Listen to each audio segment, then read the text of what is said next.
New York-based artist Chris Castanova created an 18-page comic book, Zarya of the Dawn, with the help of artificial intelligence program Midjourney. This would be what my prompt would end with: crepuscular rays. Castanova, whose pronouns are they, them, received copyright for the comic in September 2022.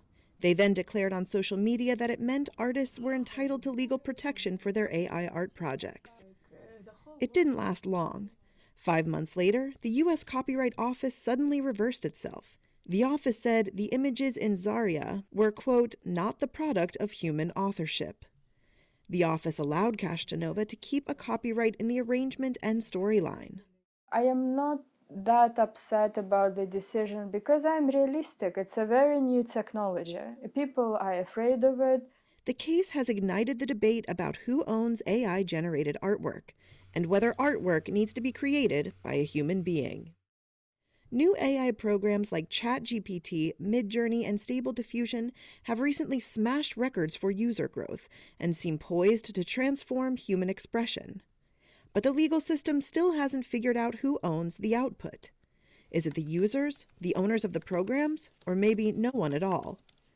Legal experts say billions of dollars could hinge on the answer. Here's Ryan Merkley, the former chief of Creative Commons, a U.S. organization that issues licenses that enable creators to share their work. Intellectual property and copyright in particular is how we control and profit from creativity in our society. It's not just US copyright law, it's a global set of laws and treaties. And so to say that it's a multi-trillion-dollar question is true because every single thing that is copyrighted could potentially be affected. And what we're looking at right now is new tools that can create copyright by the millions by the day. And so that's a game changer.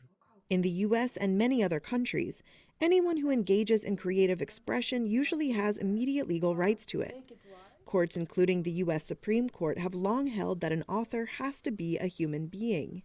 In rejecting legal protection for the Zarya images, the U.S. Copyright Office cited rulings denying legal protection for a selfie snapped by a curious monkey named Naruto, and for a song that the copyright applicant said had been composed by the Holy Spirit. The office now requires that applicants disclose when their work includes AI-created material. My understanding is that the U.S. Copyright Office is holding the line that creative works need to be created by humans, and that these tools so far don't demonstrate the necessary amount of originality and human work to be eligible for copyright. I think they're holding that line. Meanwhile, many artists and companies that own creative content fiercely oppose copyright protection for AI artwork. They say the new algorithms work by training themselves on vast quantities of material on the open web, some of which is already copyrighted. Undeterred and with the help of a high-powered legal team, Castanova is testing the limits of the law once again. For a new book, Castanova has turned to a different AI program, Stable Diffusion. It lets users scan in their own drawings and refine them with text prompts. Castanova believes that starting with original artwork will provide just enough of a human element to sway the authorities. Since I copyrighted my first comic book, the AI technology progressed so much. The way I use AI now is quite different from how I used it back in August. Like right now, I take my own photos and I train my models, and then if I take photos like of my face, I can generate AI images of myself.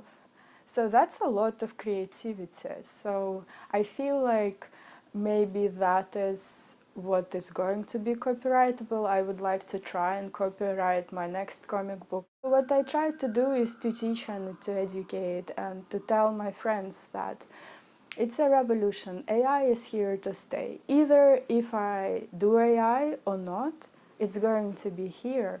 So if I can teach artists how to use it, maybe they can keep their jobs and take advantage of it.